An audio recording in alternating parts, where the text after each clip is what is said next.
Hello everybody and welcome.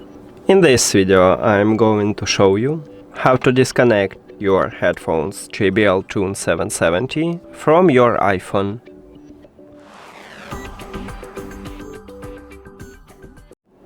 You have to start by open settings and then go to the Bluetooth.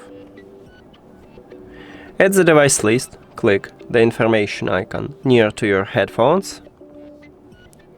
And right here at the third line we have the button Disconnect. You need to tap at this button.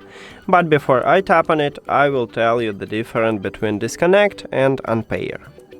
So when you select to disconnect your headphones, you will stop Bluetooth connection with them, but leave them at the device list.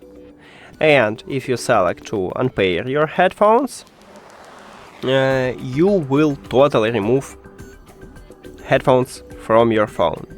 So if you need this, just click at the Forget this device button.